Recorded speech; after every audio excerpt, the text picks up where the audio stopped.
Adverse childhood experiences are these traumatic experiences that children go through when they're growing up. So there may be violence, there may be divorce, there may be separation. So it can actually even interfere with the marriage of this young person. Sexual abuse makes people feel unworthy and clean. They don't respect their bodies because someone disrespected it. They opened a door that should not have opened, and then now the guilt make them take the drug to numb the shame and the guilt.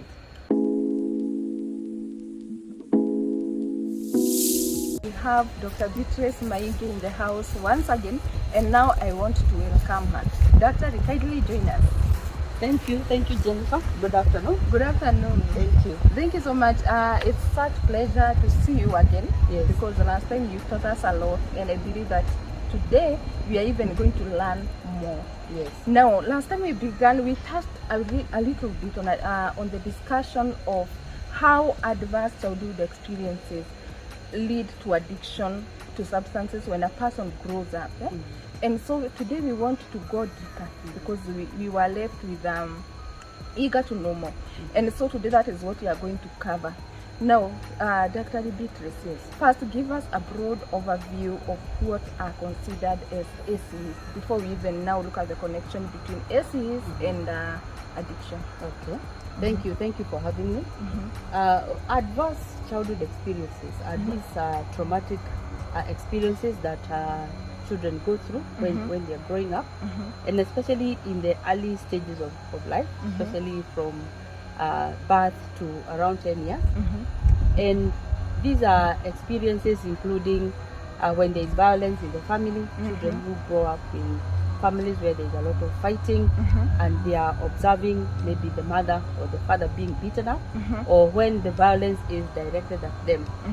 And they are called adverse because they are extreme experiences, especially to a young mind or to a young child. There are also issues of neglect. There are children who are born and the parents are either too busy or just neglectful. There are parents who may not be very careful about how they are treating their children and how they are raising them, to an extent that you find that most of the time the children are left in the hands of the house helps, and the parents neglect them. And the neglect can also be in the issues of physical neglect, where the children are not getting enough food, or maybe they are living in unsafe environment. So whenever a child feels unsafe, whenever a child feels threatened, that is an adverse childhood experience. There is also an issue where there is addiction in the family. Maybe the father, the mother, or maybe a sibling has an addiction, and we know how unpredictable people who are addicted are. So sometimes there is violence, there is abuse, there is all those issues of instability and uncertainty. So a child who grows up in such an environment, and especially when the person who is addicted is a parent, there will be issues of violence, uncertainty. That is an adverse childhood experience. Also, when maybe a member of the family is in prison, and so they are away for a long time, and children don't know where did our father go, where did our mother go, or maybe they are older children and they understand why the mother or the father has been in prison. So this shame and guilt as they interact with children, and they are being told, oh, your father is a thief, your mother is a is an offender, all these. Also, when there is a mental illness in the family, and we know the unpredictability of people who have mental health issues like depression, anxiety, schizophrenia, all these. When a child is growing up in that kind of environment, these are what we call adverse childhood experiences, also called traumatic experiences. Yes. Thank you. We are now perfectly on the same ground. So now we want to pick the specific adverse childhood experiences, and then now you elaborate to us what happens so that they reach a point where a person now becomes addicted to starts using and eventually becomes addicted to a substance. Now we want to pick the first issue, which is abandonment, which is prevalent in households where in certain households. So tell us about abandonment and how it redirects the course of a person so that eventually they become addicted to substances. Okay. Abandonment, we say that it is actually the worst childhood experience that a child can go through, because this is where a child is abandoned by either the mother or the father. Sometimes maybe a father just walks out of his family, or even the mother walks out of the family, and the children feel abandoned. Yes. They are left alone without anyone to cater for their needs. And so as they grow up, they will be trying to fill that vacuum of the parent who left.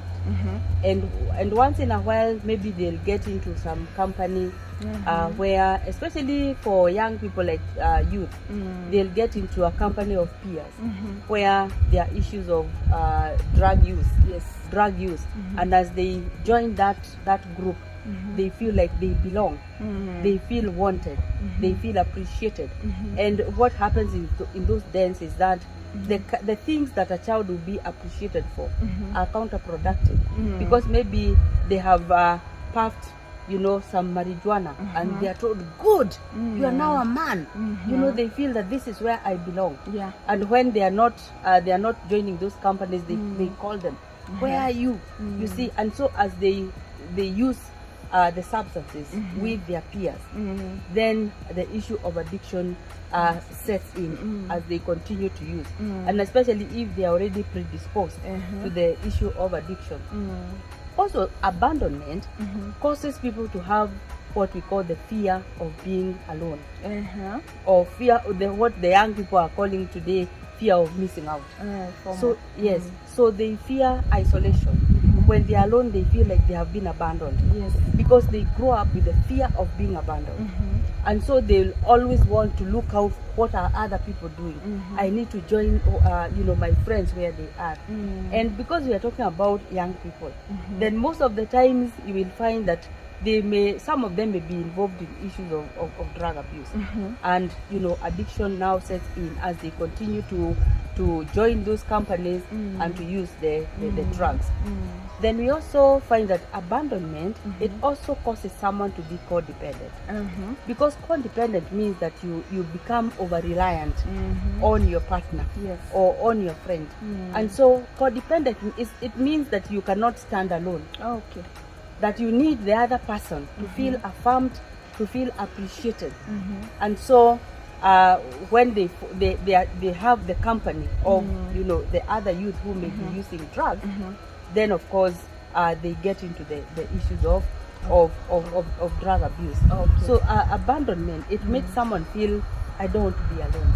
And so if they fall into the wrong hands, then there is the possibility that they may start using drugs, because they are feeling appreciated.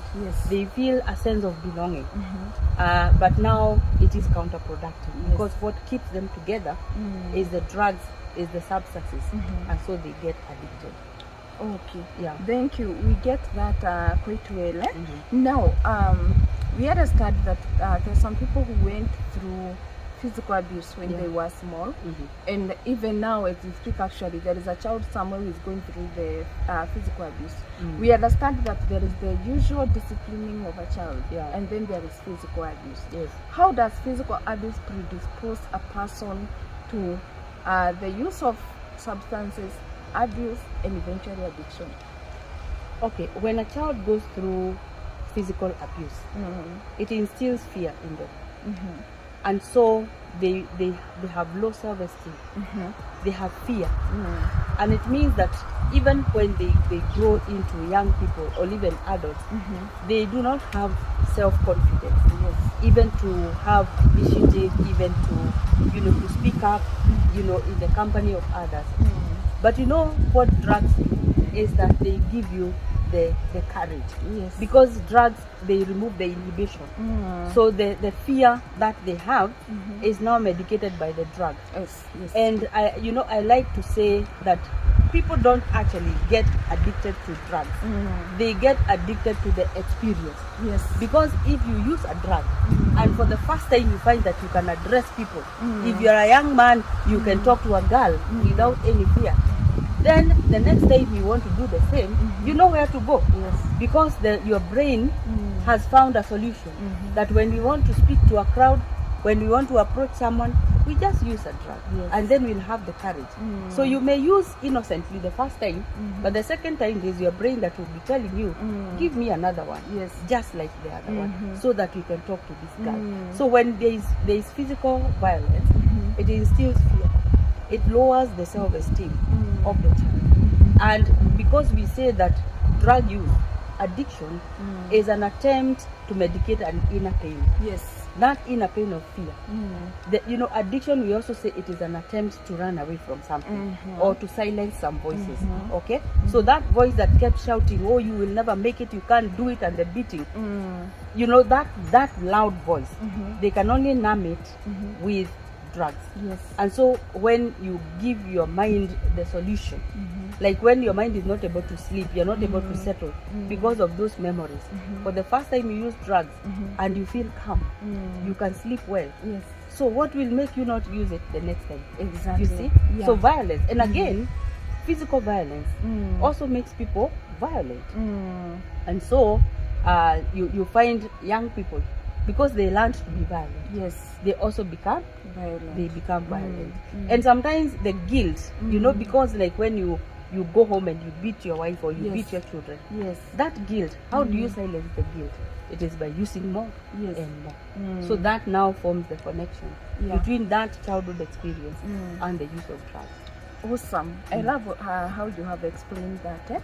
And I hope as me and the viewers, now when we see a child being subjected to abuse somewhere, physical abuse, we now know why we should act against it. Because what may seem like just abusing that child, it can get into a spiral and end up into something big that will affect the future, the life of this child when they grow up. So now next, we know apart from physical abuse, there are children who go through sexual abuse. And how does that become a predisposing factor when it comes to addiction? Sexual abuse, especially for young girls, and we know that this happens in the family, and sometimes this is a problem that is put under very strict cover, especially when it has been perpetrated by a member of the family. We know that there are fathers who sexually abuse their daughters, or maybe an uncle, or maybe even a brother, and when the family realizes that this has happened, they try to don't talk about it. Let not people know what has happened. And you see, okay, the family will be comfortable because other people are not knowing. But what about the victim? The victim. There is that guilt. There is also the issue of feeling unworthy, unclean, actually feeling unclean. And in fact, it is said that some of the girls who become very promiscuous, those who get involved in issues of sexual immorality, even commercial sex work, because they say this body, if my father can have it, then anyone can have it. If my brother can have it, then anyone can have it. So they feel unclean, and so I can give it to anyone. And then on the other extreme, there are those who may not engage in commercial sex or those other sexual immoralities, but then someone gets married, and when they get married, there will be issues because, sometimes there will be displaced anger on this husband when they want to get intimate, and the woman is so fearful because the memories of the rape and everything comes back, and so they start resisting the husband. The husband may not understand what is happening, so there may be violence, there may be divorce, there may be separation. So it can actually even interfere with the marriage of this young person. And then when we connect that now to the issue of drug abuse, of course, even when the girls who engage in sexual immorality, quote unquote, or commercial sex work, there's that guilt within them, because the conscience is alive. They see what I'm doing is not okay. So how do I numb the guilt? You will find that most of them are also using drugs, and as they use the drugs, they get the addiction. And we also remember there is predisposition. There are those who may use drug but not get addicted. Yes. But if you have the predisposition and then you're using the drug, then addiction becomes very easy. Yes. So sexual abuse makes people feel unworthy and clean. They don't respect their bodies because someone disrespected it. They opened a door that should not have opened. And so they say, okay, you opened the door, so let everyone come in. Yes, exactly. Yeah. And then now the guilt make them take the drug to numb the shame and the guilt. Okay, thank you. That is clear. Yeah. Now, the next thing that we wish to understand that is regards attachment styles. Yes. We understand that attachment style is a big thing in terms of how it affects how people live their life later on, interact with other people, and live their life generally.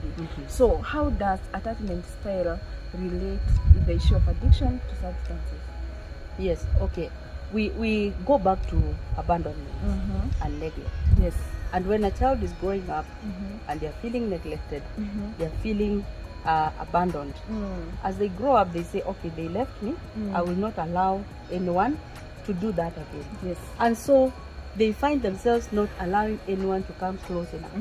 I will not allow you to come close enough because I know it's only a matter of time before you walk away. Yes. And so they don't allow a bond to grow even with their partners later on. So you find that someone is in a relationship but they are still detached. Yes. They don't allow someone to come close enough. And of course, when there is that detachment, we expect that relationship is going to have issues. Because children bond and they attach to their parents because of the care that they are being given. You know the closeness, the hugging, the attention, the time, and so they feel this is a person who loves me, and so they get attached. So if that is not happening, then they grow up detached.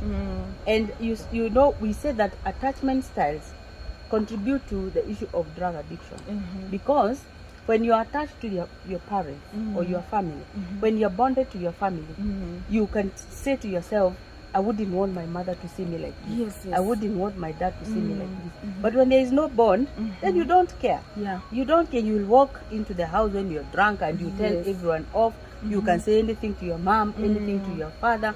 There is no respect. There is no bond. So, and you can imagine now a child who grows up like this, and then they become a partner to someone. Yes. That there will be no. They will not allow attachment because they build what we call a psychological wall, such that yes, you can relate with me, but from a distance. Yes. Because if I allow you close enough, I risk you abandoning me. Yes. And so they don't allow that attachment to happen. And that, of course, will interfere with the marriage. It will interfere with the family. Yes. And also, you know, when there is no attachment, you know, they will also look for that. Because, you know, I like to say that children walk around with empty vessels, where parents put love, they put affirmation, they put admiration. And so if the vessels are empty, they will look for someone to put something into those vessels. And you remember we mentioned that bonding and attachment happens in the first few years of a child's life. Yes. Through the holding, through the breastfeeding when a child is young, through the hugging, through the encouragement. And so they develop trust, they develop bonding and attachment to their parents or the family. But when that is lacking, then they develop what we call avoidance attachment style. Meaning that even when they get into a relationship, they don't allow someone to come too close. Yes. Because they are saying to themselves, if I allow you to come too close, it is only a matter of time before you walk away. Yes. And so such a person then has a relationship that is not very stable. And you know, a partner who has a person who is detached, you are trying to bring them close and they seem to be avoiding you. They seem not to be wanting to attach to you. Then that will bring problems in the family, in a marriage relationship. And what that happens is that if it is a wife who is behaving like that, then you can have even the husband then wanting to, you know, have relationships outside with someone who can be close to them. Yes. Or even to spend more time in the drinking places. Yes. Because that is where they are being appreciated. That is where they are being loved. And if they have issues of alcohol abuse, then there can be addiction in the family. Also, this person who feels abandoned, within them, they are still crying for help. Yes, I want to be close to someone, but then I still don't want to bring someone close enough. And so they look for those attachments and the bonding in the wrong places. And sometimes, they will find that in the drinking places. And then, as they drink, as they use the substances, we can have, an addiction. And remember, we say that addiction is just a way of escape. Sometimes you think that you are escaping from other people, but you are escaping from yourself. You are escaping from that emptiness.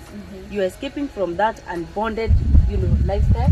You are escaping from that abandonment, and that then creates, chances for a person to start engaging in issues of abuse, drug abuse, or an addiction can happen in the process. Okay, thank you. We understand that one. Yes. Now, lastly, Dr. We know that when a family or a household has a person with mental illness, that gets to be traumatic. How then does growing up with a person who has a mental illness, again, create a fertile ground for developing addiction, either as an adolescent or even as a grown-up? Okay, thank you. When there's someone who has a mental illness in the family, we know that mental illness and addiction go hand in hand. And so mostly we find that this person who has a mental illness is also abusing drugs. And even the young people in the family, the children in the family, they may start using substances as a learned behavior. Because we say monkey see, monkey do. They have learned from their significant parent, maybe it's either the father, the mother, or even a member of the family. And also, when there is mental illness in the family, it attracts a lot of stigma in the family. There will be issues now within the society where the family is ostracized, the family is stigmatized, there is shame, there is guilt. Oh, we saw your father walking around naked, we saw your mother screaming in the market. And so as children grow up with those voices, the stigmatizing voices, the stigmatizing messages. Remember, we have said addiction is an attempt to silence a voice. How do they silence those voices of shame and guilt? Because of living with someone who has an addiction or who has a mental illness. Sometimes it's through the use of substances. When you use the substances, you forget and you can laugh and you can be confident because the inhibition has been removed. And so what maybe I would want our viewers to understand is that mental illness, it attracts stigma. And so the children who grow up in such a family will be dealing with that stigma, the shame and the guilt. They will silence that using drugs and substances. And so addiction then happens, especially if they are already predisposed. Yes. Thank you so much, Dr. We really appreciate what you have taught us today. And I believe that our viewers have also gained something. Now, my viewer, Dr. Beatrice Maige, she is the director and founder of Nobility House Treatment and Rehab Center. And so if you have a person who needs rehabilitation, now we are creating this awareness on the subject of addiction so that then you can act from there. So if you have a person with addiction, you know now where you can find her. She's at Nobility House Treatment and Rehab Center. It's located near our city of Nairobi. And she's going to give us the contacts on how we can get in touch with them. Thank you, Jennifer. And we run that rehab called Nobility House Treatment and Rehabilitation Center. Nobility House coming from the word noble. And so what we do is to try and help people recover their nobility. Nobility is about respect. It's about self-worth. It's about self-respect. And so our motto is restoration of human dignity. And so when people come to Nobility House, what we do is our programs aim at restoring the dignity that is lost through addiction, that is lost through mental illness. And so it is a whole program that has a multidisciplinary approach, so that if there is illnesses, there are doctors who treat the underlying issues, and then also the psychotherapy to deal with the psychological issues. There is also the spiritual element, because also connecting with the higher power is still another way of dealing with mental illness and also substance abuse. And so that is what we do at Nobility House. We call it a bio-psychosocial spiritual model, so that we capture every issue that lies at the tree of addiction. Because like we said at the beginning, addiction, there are various addictions, and people get into addiction through different paths. And so when you develop a treatment program for a person, it must be individualized, so that you deal with the exact issues that are underlying the issue of addiction. And you can reach us on 0791 825 044. I'll say that again, 0791 825 044. Nobility House Treatment and Rehabilitation Center. Thank you so much, Dr. We have really enjoyed having you today, and we hope to have another session with you again in the future. Thank you. Asante sana, Dr. Thank you, Jennifer.